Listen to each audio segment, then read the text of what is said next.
That's wow. actually bigger news. That's bigger news. How about than that? But you Minnesota weren't on the winning. verge of elimination, though. You weren't on the verge of that. This close to being ousted. That's what I heard. No. That's what the producer keeps telling me. Never. You've always got a second I-95 home with us.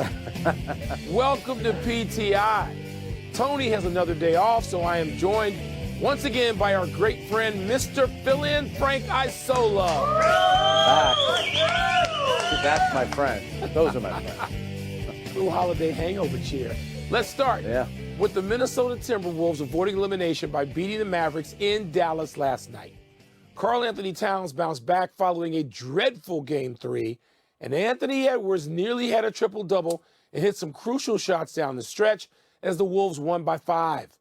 On the Mavericks side, Luka Doncic and Kyrie Irving both took responsibility for the loss. Frank, are you looking at this win as a one-off or something more? No, I think it's something more because the next game is going to be in Minnesota. If they could somehow win in Dallas, they would get a Game 7 at home. I know that's a long way away. The good news is, number one, we have basketball for the rest of the week. We're going to get a game tomorrow night. You and I sat here yesterday and we talked about Anthony Edwards and Karl Anthony Towns, and they delivered. They combined for 54 points in the first 3 games. They were combining to average 37. So they delivered when they needed to. But I'm going to put a lot of this on Karl Anthony Towns. He came in shooting 3 for 22 on threes, and then when Kyrie hit that shot to put Dallas up 90-89, Karl Anthony Towns, about a 3-minute stretch, hit 3 3-pointers. That was massive. When he needed to finally do something, he did, and your guy Anthony Edwards was outstanding. And a little thing that Chris Finch did, he put Anthony Edwards on Luka, and as the primary defender, Anthony Edwards, Luka was 5 for 15. So Anthony Edwards got it done on both ends of the court. Yeah, he did, Frank, and that credit should go to Anthony Edwards and to Finch for making an adjustment. I know I was critical a couple of days ago for adjustments I think went lacking. But your bigger point is the point of that game is Karl Anthony Towns. The Minnesota Timberwolves are going nowhere without Karl Anthony Towns. They haven't gone anywhere without him. They've gotten to this point because he's been such a critical part of what that team does. And, yes, I see this as something more potentially as well. These games are so close. It's not like, Dallas was out there. Yes, they were superior in the clutch time, in the final 5 minutes of all these games so far, the first 3 games. But the games were even. And Minnesota should feel, given that it wound up essentially at the top of the Western Conference, along with Denver and Oklahoma City in the regular season, they ought to feel they can be in it with anyone. And they should be able to get a game in this series and force it back to Minneapolis, which they've now done. But yes, Karl Anthony Towns, the threes, first of all, and whoever helped build him back, whether it's his claim about shooting 1,500 shots a day, that seems a little high to me, or the people who rallied him. It was great watching games with Chris Paul during these conference finals, who's been working for the network. And Chris, of course, has been around the league a million years. And he talks about all the time, it's not just the stars who are picking up the younger players. Who's the veteran in the room who helps pick up a star after he's had a bad game or two, was in a bad stretch? It's a brilliant point. Somebody or somebodies, and I suspect Ant-Man was involved, did that with Karl Anthony Towns. Good for the Timberwolves. I am glad, like you, we have more basketball this week. And, you wonder, too, how much the impact of losing Derek Lively could affect the Dallas Mavericks. Their bench players combined for 3 rebounds last night. That's simply not enough. And here's the thing, too, about Minnesota, because we know the record, Mike. It's 155-0 for teams that have gone up 3-0 in a series. They've never lost. At some point, it's going to happen. Minnesota's knocked off, Kevin Durant, Devin Booker, and Phoenix, and look what they did in the next round. They had to go on the road down 20 in the third quarter, and came back and won. So if any team is kind of, has that mojo about him, maybe to be Anthony Edwards and Karl Anthony Towns. The big thing is you finally got a game that you needed from Anthony Edwards and Karl Anthony Towns. They were huge last night. I'm rooting for drama. Yeah, well, let's get one more win out of them. All right, let's move to the Stanley Cup playoffs. And the Panthers evening up their series with the Rangers at 2 games apiece. Sam Reinhart scored on a power play in overtime to give Florida the 3-2 home win. The Panthers have been dominating the Rangers in shot attempts, Mike. Does it feel to you like this series is even? It does, Frank, because I know of the shot attempt statistics. They're insane. You know, we're not talking again about shots on goal, even though there's an imbalance there. We're talking about just shots. I mean, the Panthers are generating so much more offense than the Rangers are. You look at this and you say, wait a minute, how is this series even? Overtimes. There's nothing like NHL Stanley Cup playoff overtimes. And they tell you more than any other statistical measure how even two teams are. And games 2, 3, and 4, Frank, have gone to OT. Yes, the series is as even as it can be. Now, that's going to probably, not necessarily, be up to the Rangers, you know, to figure out how to manufacture some more offense. And Laviolette and his staff and his veteran players are going to have to do that. But yes, I see this series as dead even. How can you not?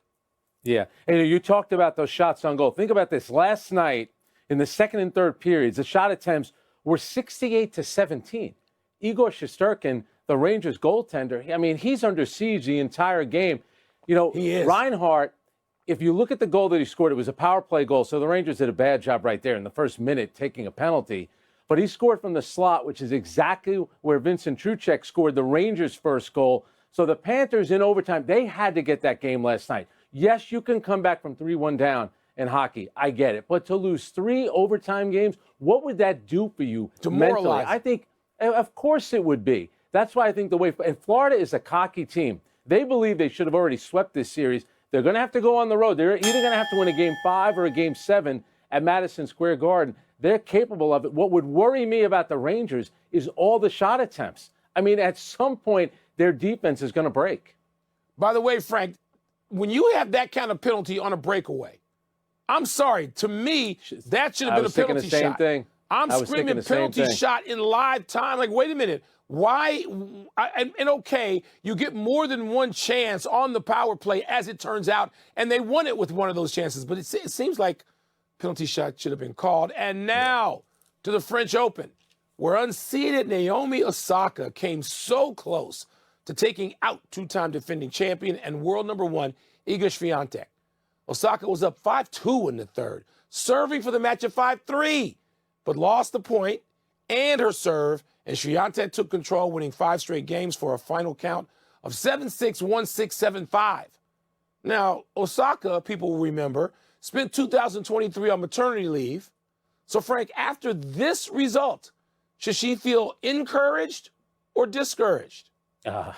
She should be encouraged. Women's tennis should be encouraged. She played really well. And I got a chance to watch this. It was on in the middle of the day. Nothing better than watching a match like this in the middle of the day on a Wednesday. And I'll tell you what, Osaka had a set point in the opening set. She loses that, loses in a tiebreaker, loses the first game of the second set. And, Mike, she rattled off 9 straight games. And this was there for her. She had the match on her racket. Listen, clay court, she's not great on clay. She's never reached the finals of a clay court tournament, never been much past less the third round. The French Open. And she's playing someone who's won 3 of the last 4. She was absolutely killing the ball. Listen, she's only played in 1 major since going on maternity leave, so maybe the nerves got to her late. But this is a good sign for her. The way that she was hitting the ball, she looked terrific out there today. She really did. As you said, good sign, not just for her, but for women's tennis in general. I mean, she's my absolute favorite tennis player, male or female side of tournaments.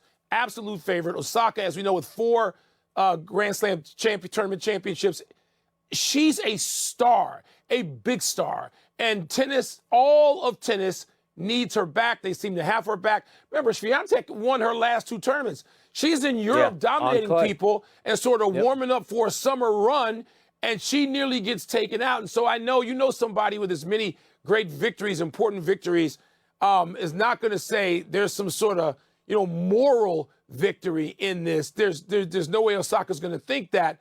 But when she gets back on the practice court shortly here, it seems like if she's got both the conditioning and sort of the frame of mind, which she admitted publicly she did not have even before the maternity leave, for her to have this could be a great summer. It could be a dramatic summer and an exciting summer.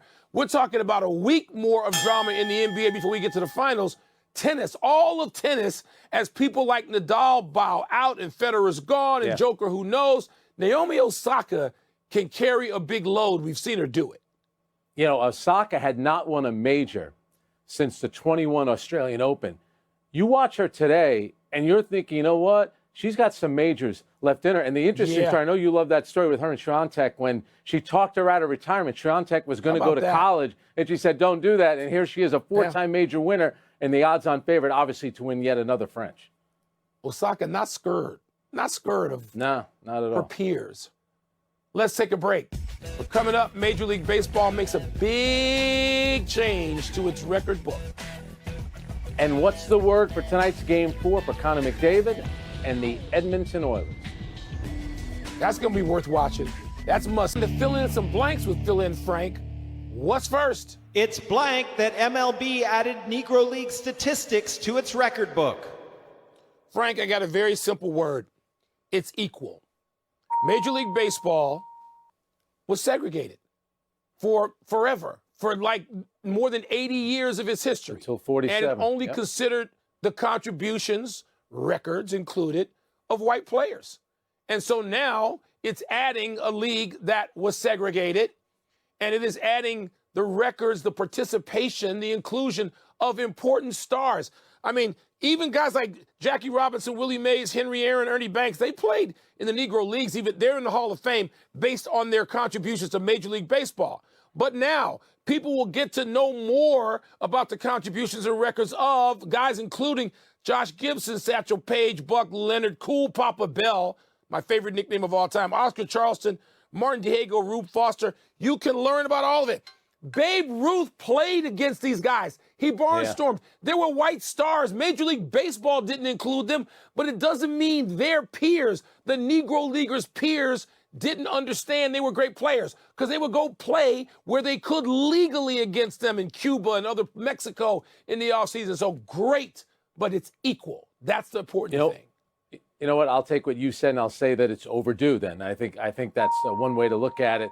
And what's amazing is I'll give you one player in particular, and you mentioned Josh Gibson, who, you know, has the highest batting average now, not just for a single season, but for a career. And now what you always love to do with baseball is compare players and greatest of all time. You know, it used to be, is he the greatest catcher of all time? Now you throw him into that conversation about greatest players of all time. Great and now point. you really have some spice. You have some statistics to back it up. Pretty interesting for Josh Gibson, a local Pittsburgh let me mention guy. this real quickly. My parents, living on the south side of Chicago, went to Comiskey Park in the 1940s to see Negro League baseball, okay? So people can think of this as, oh, it's 8 million years ago. It's a long time ago, but not so long ago that those contributions shouldn't be valued. And Major League Baseball has done that, so standing ovation for the committee or committees that figured out how to do it. Well said. What's next? Tonight's Game 4 is blank for the Oilers. Wow, I got must-have, Frank. And I know at 2-1, you can say, hold on. You know, plenty of teams have come down back from 3-1 in the NHL. Teams have come back from 3-0 in the NHL. I mean, it's not like the NBA, but, I mean, this is a tough series that Edmonton's been involved with. And a lot of folks thought Dallas was going to be the favorite, should be the favorite, and think Dallas is the better team in this series. Again, how much time do you have for Connor McDavid and that crew, but specifically McDavid, if he's the best player in the game? How much time do you have to cash in and get this close to the Stanley Cup final and win one? Must have for Edmonton tonight. I'm going with potentially goodbye because Michael Wilbon's dream has been to get a Canadian team in the Stanley Cup finals. I don't think it's going to happen. Dallas is the best team. You know, they got the great goaltender in Jake Ottinger. Their defense is tremendous. Edmonton blew their chance. They scored the 2 quick goals in Game 3. Next thing you know, they're losing. I get it. They tied it up, end up losing 5-3. So Dallas is just too good, especially defensively. And you mentioned that team. They got talented players. And this summer, Leon Draisaitl, you know, he could get an extension. If that doesn't happen, maybe at next year's trade deadline, he could be on the move. So a lot at stake for Edmonton. I'm just not seeing it. I think Dallas is just too good. They're the best team in hockey, with all due respect to both Florida and the Rangers. Yeah, but I mean, you know, I can root for the greatest player. I can root to see him. That's the thing that has been, you know, largely missing is springtime being able to see Connor McDavid. He's had a couple of goals in these playoffs, Frank, in which just his speed and power are on display in its flashes. We haven't seen it enough, so I'd like to see it on the biggest stage. I'd like to see it one more round later, but he better flash it tonight. Yep. That's the final word. We're taking one last break, but still to come. Cubs rookie Ben Brown is denied the chance to finish a no-no. And Bronny James decides whether to stay in the NBA draft. There you go. Rooting for Canada tonight. I know you are. Just like I rooted for Minnesota. Happy 23rd birthday, Puka Nacua. The Rams receiver had a rookie season for the ages. 105 receptions, just under 1,500 yards, and 6 touchdowns. He was selected for the Pro Bowl and made second-team All-NFL. Nacua was originally slated to support Cooper Kupp, but when Kupp was injured to start the season, Nacua stepped right in and kept it going even when Kupp returned. The Rams drafted Nacua in the 5th round out of Brigham Young, but he started his collegiate career in Washington, and Husky star Rome Odunze recently told Ryan Clark everyone knew Nacua was him, even back then. What a year he had. 9th overall in receptions, 4th in receiving yards. And I try to tell you all the time, Mike, because I know you're a big NFL draft head. You can find good players. It's not just about the first round. Can. Here's a guy that was taken in the 5th round. Think Yep. about that, the year that he had. Pretty good. Yeah, but I'm hoping Odunze is him. That's just me. A not-so-happy anniversary, Jose Canseco. On this day 31 years ago, the Rangers right fielder asked to pitch the 8th inning during a blowout loss to the Red Sox. Manager Kevin Kennedy led him, and Canseco gave up 3 runs on 2 hits and 3 walks. More importantly, he injured his throwing arm in the process. Canseco missed 11 days, then played another 15 games, before having Tommy John surgery and missing the rest of the season. But this wasn't the biggest embarrassment of Canseco's season. Just 3 days before taking the mound, he misplayed a fly ball which bounced off his head and over the fence, famous video, for a home run. Canseco was also capable of greatness. A 6-time All-Star, the winner of the 1988 AL MVP for the first 40-40 season ever, and the owner of 2 World Series rings. Yeah, he got one of those with the A's, another one with the Yankees in 2000. I'll tell you what, too, when you watch him pitch, it must all be mechanics, Mike, because he wasn't even throwing that hard, and he messed up his arm. You know, Yeah, so mechanics. It's all about mechanics and spin. Yeah, That's how it it wasn't throwing 100 miles an hour. Happy No. trails to a potential no-hitter for Cubs rookie Ben Brown. I hate this. The right-hander was spinning a no-no against the Brewers in Milwaukee last night through 7 when he was lifted by that cheesehead Craig Counsell. Brown had thrown 93 pitches, struck out 10, also benefited from Cody Bellinger's leaping snag of Willie Adame's long drive in the final inning, his final inning. After the game, Brown said he understood Counsell's decision to go to the pen. I didn't. Saying, quote, "He's doing it for my career moving forward and what's best for the team," close quote. Cubbies have another rookie starter going tonight. Shota Imanaga takes his 0.8 ERA, 0.84, into Milwaukee on 10 days rest, Frank. His last scheduled start was rained out. It's amazing, Mike. You never would, 20, 30, forget 40 or 50 years ago, taking a guy out when he has a no-hitter. It seems like it happens now all the time. All the time, every week. And now it's not even a big deal anymore. No. It's just something that everyone expects. It's hard to Can believe. you imagine a manager or a pitching coach going to the mound and saying to Bob Gibson or Don Drysdale, Exactly. "Let me have the Exactly. ball"? He'd have let him They have wouldn't- this. That's what he'd Nope. let him have. They wouldn't come off the Man. mound, that's for sure. No errors today, so we go to the big finish. T. Lue agreed to a long-term extension with the Clippers. Not surprising, but Frank, your thoughts? And you know what? He had good leverage. The Laker job was open, and I'll tell you what, Ty Lue got a lot of money. Good for him. He's one of the top coaches in the league. It is great for him. Prosecutors. Deserves it. Yeah, he does. Prosecutors in Kentucky, they dropped charges against Scotty Scheffler. Your thoughts? The moment I heard this, Frank, of course, during the tournament at the PGA, I thought this is going to be dropped, and it is. Bronny James will stay in the NBA draft, and big-time shooter Alex Caravan is heading back to UConn. What's the bigger deal? That's good news for Danny Hurley, but come on, Mike, something must be up with Bronny James. He must have a guarantee from some team. Is it the Lakers? Is it the Phoenix Suns? Rich Paul, Bronny, and LeBron, they know something. That's why he's staying in. The U.S. Women's Open tees off tomorrow. Do you like Nelly Korda's chances? Yes, you got to like Nelly Korda's chances at old historic Lancaster Country Club. Can't wait to see that. Last one, the Sun beat the Mercury to move to 6-0. The Sun is now 6-0. Impressed? Mike, what do you have to say about your Mercury? Do you know they were 1 for 27 on threes? Their starters were 0 for 20, and they played right over there in about an hour or so. The team's not looking too good. We're out of time. Thanks for watching. I'm Frank Isola. I'm Mike Wilbon. Same time tomorrow, knuckleheads. You can get the PTI podcast on the ESP app or Apple NBA draft and foregoing his college eligibility. He had a strong pre-draft process, but is still ESPN's number 54 prospect. Defending French Open champion Iga Swiatek saved a match point to beat former number 1 Naomi Osaka in 3 sets to reach the third round. The match was even at 5 in the third before Swiatek won the last 2 games. And Olympic gold medalist Gabby Douglas has pulled out of the World Championships with an ankle injury. This ends her bid to make the Olympic team in Paris this summer. Her last Olympic appearance was back in Rio in 2016. Of course, yesterday's headlines were all about the T-Wolves still having their bark or a howl, but they definitely need some bite because they were down 3-0 in the Western Conference Finals, beat the Mavs. Karl-Anthony Towns breaks out of his shooting slump with 25 points and 4 threes, and Minnesota holds Luka and Kyrie to 44 points combined, and they are on the board. Mike and Frank have more in tonight's PTI bonus topic.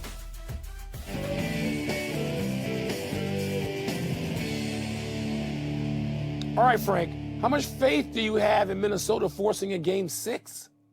Oh, I got a lot of faith. Let's remember, Mike, that right now they're 3-0 in elimination games this spring, and that includes 2 games against the defending champs. One of those, they're down 20 on the road in a Game 7, and they came back and won. So, yes, I believe they could finally win a home game in the Western Conference Finals. I love the way Anthony Edwards and Karl-Anthony Towns played the other night. They combined for 54 points. They came in averaging a combined 37 points. But for Anthony Edwards, it just wasn't about offense.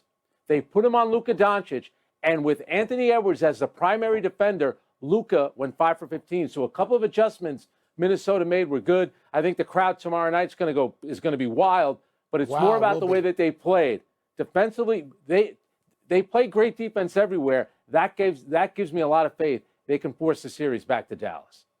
Yeah, Frank, I agree with you. Even though, look, if you say to me, who's going to win the series? Pick one right now, stay with it. I'm going to still say Dallas, okay? I am. But we saw what Minnesota was able to do in Game 6 and 7 against the defending champs, Denver, in the previous round. And you know what, Frank? You know this. We've been around locker rooms a bit in our lives. You can feel the teams that sort of have emotional swings. And sometimes those swings can hurt you, and sometimes they can help you. And seeing Minnesota's personality come through last night, both during the game, and it really shows up in Ant-Man more than anybody else because they follow him. And Karl-Anthony Towns is a guy who, like the rest of that team, they follow Anthony Edwards. And when you have Karl-Anthony Towns playing like his all-star form and not like that 0 for 8 or 0 for whatever form from 3 in those first couple of games, you got a player of significance. I don't know that as much as people talk already about Luka and Kyrie being, like the greatest, closing backcourt of all time, it's like, hold on.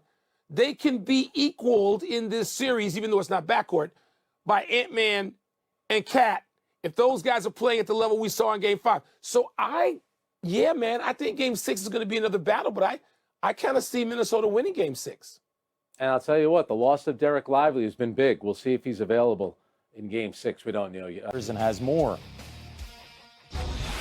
Kevin, don't expect to see Justin Fields out there returning kicks for the Pittsburgh Steelers anytime soon. But you might still see him out there in something of a non-traditional role, maybe a Taysom Hill type quarterback in a 2-quarterback system.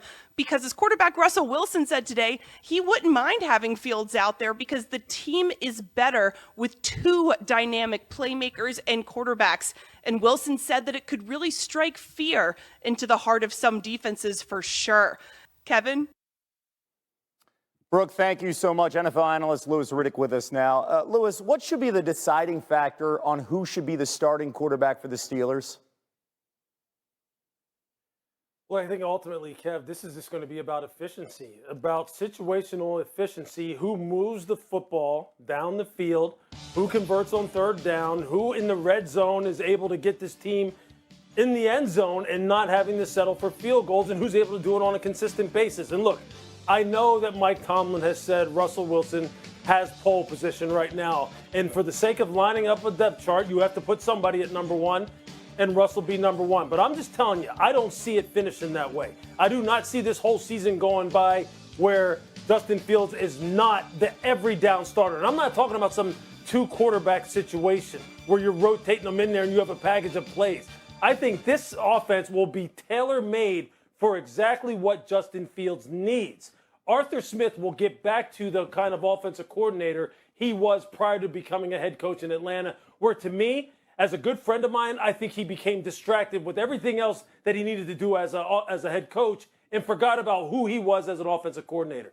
Justin Fields is that dual threat, play action quarterback that will, look, if Arthur Smith can make Ryan Tannehill one of the best quarterbacks in the NFL, he will make Justin Fields a much better quarterback. And I believe he ultimately, halfway through the season, at the very latest, will be Pittsburgh's starting quarterback. Keep in mind, Mike Tomlin has never had a losing season, and the Steelers' over-under for wins this upcoming season right now is set at 8.5 games. All right, let's stay in the AFC. The Patriots continued OTAs without any quarterback contract drama. Drake May, the third pick overall in the draft, signed his rookie deal yesterday so he can concentrate on the field. 2 weeks ago, head coach Gerard Mayo said he had a lot to work on. How about today? Yeah, I mean, look, he's taking advantage of the opportunities that he gets. And, look, we're all being evaluated. I'm being evaluated. The players are being evaluated. And, you know, hopefully everyone's open to feedback. My message is it's not how many opportunities, it's what you do with the opportunities that you get. And, look, going back to the competition part of it, the better you do on a day-after-day basis, not only on the field but also in the classroom, the more reps you'll get going forward. Back here with Louis, how should the Patriots handle this situation here when you have the rookie quarterback in Drake May, and then you have Jacoby Brissett right there as a potential backup, or the lifeline in week one as they open up at Cincy? I think you got to let it play out organically, Kev. And I think that's really what Gerard is really alluding to, which is, look, the more he does with the limited reps that he's getting right now, given the fact that Jacoby is one and Bailey is two, the more he does with those reps, the more reps he will get. The more reps that he gets and he plays at a high level, then the faster this whole process will go. And I don't think you can shut your mind off to either scenario, that being maybe he's ready much faster than you anticipated, or, you know what, it's going to take some time, because there's other factors at play here too, like namely an offensive line that may be starting two rookies on the left side when you're talking about Caden Wallace, the rookie from Penn State, Layden Robinson, the rookie from Texas A&M. So that unit has to be revamped.